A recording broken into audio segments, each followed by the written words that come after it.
iyo umuntu akubwiye ukuri kukureba akenshi iyo bitari byiza iyo ari undi muntu ubikubwiye ni intambara haba impaka nyinshi zitari ngombwa ariko iyo ari wowe wibwira iyo ari wowe wipima wibwira warakarira ndetse atari wowe ibyo rero bikavamo ko ushobora guhitamo kubikosora ukajya mu nzira nzima cyangwa se ukibeshya ugahitamo nabi ingaruka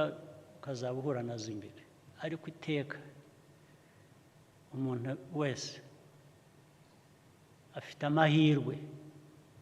yo kuba yakwibwira ukuri